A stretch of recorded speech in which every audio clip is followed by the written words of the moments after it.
Anthony Scaramucci, SkyBridge founder and managing partner. He's also former White House communications director. It's good to see you again. May I call you Mooch, Anthony?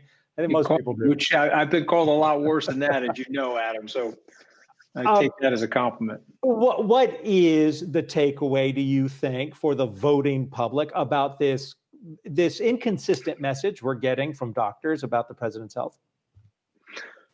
Well, listen, I mean, it's the president's reality distortion field meeting with science once again. And so his doctors obviously did not tell the truth any more than they told the truth about his visit to Walter Reed Hospital almost a year ago now, where they said it was a partial to his full physical. So it's unfortunate because what it does is it creates a lot of this energy that Rick is describing. If he doesn't leave the hospital today by 1, 2 o'clock in the afternoon, people are like, well, why did you guys say that when it's not true? And then you have Mark Meadows, who is thinking about his reputation and his long-term career, and he's trying to tell the truth, and they're trying to silence him.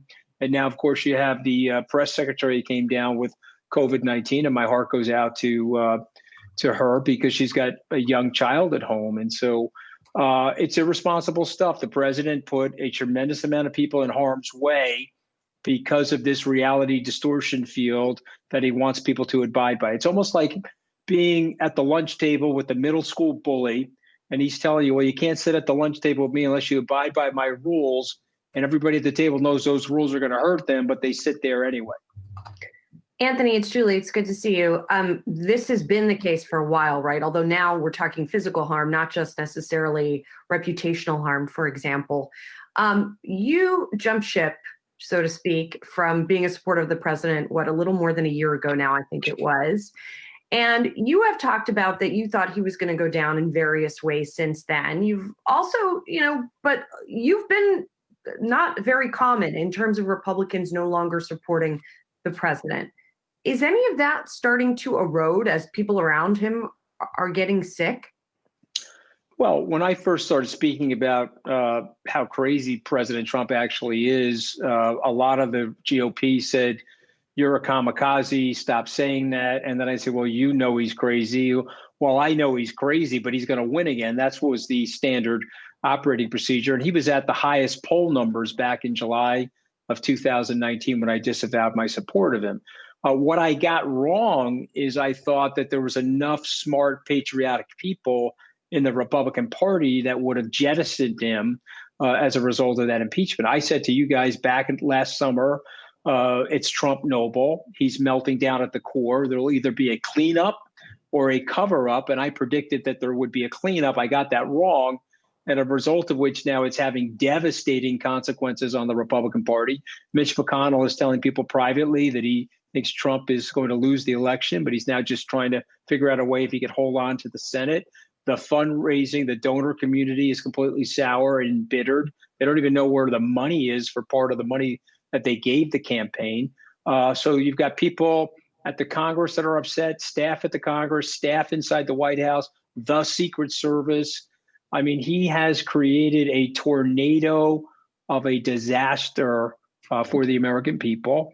And it's now starting to come home, and it's affecting him physically. And listen, I wish him well, but he is better suited to be a greeter at Mar-a-Lago than he is to be the actual president of the United States. And so we got to get him in that job as quickly as possible. And so I'm going to be working tirelessly over the next 28 days to do that. Hey, Anthony, assuming Trump does recover and leave the hospital before Election Day, what do you think he's likely to do to keep his campaign going? Just more of the same, or do you think they will change their messaging somehow, or what? Well, I think he was indicating yesterday with that video that he's going to change his messaging. He's now gone to the school of COVID. We had 209,000 people die, but and everyone tried to tell him what to do, and he disavowed epidemiology and science. But now he's going to say, I've gone to the school of COVID, and his message will be something ridiculous and egocentric, like only I can fix the COVID-19 crisis. And so it's once again, his bumper sticker this time is that I'm here to save you from Donald. My name is Donald Trump, and I'm here to save you from Donald Trump's America. And so he's made the country weaker. He's made the country sicker and poorer as a result of the mismanagement of the executive branch of the White House. And so I'm hoping and praying that we can send him home so we can begin the process of healing the country ourselves. In addition to him needing to get better, we as a country also need to get better. Hey, Anthony, it's Julia. Great to be with you again. I want to talk about markets. In your role at SkyBridge, you have the pulse of the hedge fund community. I know you talk to a lot of big name investors. And at the top of the show, Rick made a point that it seems the markets are making peace with a Joe Biden presidency. Would love to unpack the market scenario for you. And in your conversations with various hedge fund managers, are you hearing anything that might actually be at odds with what you're anticipating for the markets? Well, listen, I mean, there are hedge fund managers that believe Donald Trump is better for the economy, and that does show up in the polling. He's still up ahead of Vice President Biden, but I think this is very similar to 2008 into 2009, where the Bush administration was transferring over to the Obama administration. It didn't really have a big impact on the economy, primarily because of Federal Reserve policy. So I don't see the Federal Reserve changing course. Joe Biden is a moderate. I predict that he'll have a moderate Treasury Secretary that will adhere to more or less the same things that Secretary Mnuchin is doing. And I think Rick's making a statement about the market that I actually agree with. The market is basically indifferent to the idea of the next administration.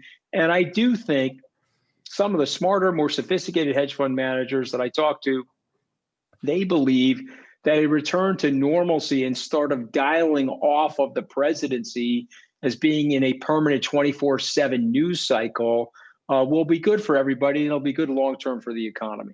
May be bad for ratings on Yahoo Finance and some of these other networks, but it'll be good for people in general and healthy. Anthony, I want to dig a little bit more into this because we did see the last election cycle that, for lack of a better term, rich people supported President Trump because they thought he would be better. Forget about the broader economy for a minute, right? He would be good for them personally in terms of taxes, in terms of their stock holdings. And in many cases, they haven't been wrong. So I guess the question is, what makes you think that they're going to weight things differently this time, given that he's still sort of putting himself forward as the person who's going to do that for them? Well, let's stipulate that every rich person in the country votes for him. It's still not enough to win the presidency. So I get the point that you're making, but I do think that there's a higher order of principle here for most people. And for myself, I would put my patriotism way above my partisanship. Some of these guys in the Congress obviously wouldn't do that. They put their personal power and their partisanship ahead of the country. But you just have to stop and look at the nonsense that's going on. And I said to one of my kids, if the window's open and you hear clippity clop, it is a horse. It's not a zebra. Go look at the president's actions. He acts like a crazy person. Okay, so a result of which he's destabilizing our alliances. He's making us weaker. He's made us poorer economically because he so woefully mishandled the COVID-19 crisis. The economy's in the steepest recession since the Great Depression. And so we're weaker. We're sicker because he's lying about the science. He's lying about the politicization of masks and all this other nonsense. And we're poorer, weaker, sicker, poorer. I think it's time for a change. And I do think that a lot of rich people, even if on the margin they perceive President Trump to be better for their tax bill or their stock portfolio, are going to vote him out of office because they recognize how crazy he actually is. Some people may forget or not know that you're also a lawyer, Harvard Law. I know two of the people who were in your class, actually, but I'm curious. We're going to talk about the impact of all this on the markets in just a minute with our next guest. But what do you think the legal fight might be, or is that abating? That concern we had before the COVID acknowledgement of the president's diagnosis, there was this whole, furor over they're going to legally challenge the outcome of this election. Well, again, if it was a close election, I think that they would try to do that. But I see the president as a paper tiger. He's a conflict avoider. And he's ultimately a keyboard warrior coward. He'll come after you on Twitter, but he couldn't even confront Chris Wallace. I take you back to that summer interview. Chris posted up some of the tweets, the nasty tweets that President Trump elucidated at him. And then, of course, the president said, "Oh, no, you're a great journalist, just like your father." This guy is basically a conflict avoider. he's going to get humiliated in this election, and he's going to slink away. There's not going to be a challenge to in the court system. The thing about the COVID-19, which is so fascinating, he's paid no taxes. Who pays the same amount year over year, $750 in taxes? We're not even talking about that story anymore. And so, you got a lot of stuff going on underneath the surface. I thought you were referring to a legal challenge. I thought you were talking about the potential indictments of the Trump organization here in New York, or some of the nefarious behavior that's going on in the campaign in terms of where is the money, by the way. And you see some of the actors in the campaign act as crazy as the president. So we'll have to see. To quote the president, we'll have to see what happens. But I predict he loses. And what Rick said at the early part of the show, it's not going to matter to the markets. The markets will shrug that off. And I think most people around the world will be relieved. Anthony Scaramucci, you've set up our next guest, so thank you very much. Good to have you here. And remember, good to be here. SkyBridge founder and managing partner, also former White House communications director and a friend. Next time I'm going to have more caffeine, Adam, so I'm a little bit more energized for the conversation. Okay, I promise you. Pulling nuts, a pot every day. Okay, Mooch, all the best to you. Hey investors, Zach Guzman here. Are you interested in learning more about the markets and getting the latest financial news? Well, then click right here to subscribe to our Yahoo Finance YouTube channel. Get the latest up-to-the-minute market analysis, big interviews in the world of finance, and information on how to manage your money every day wherever you are.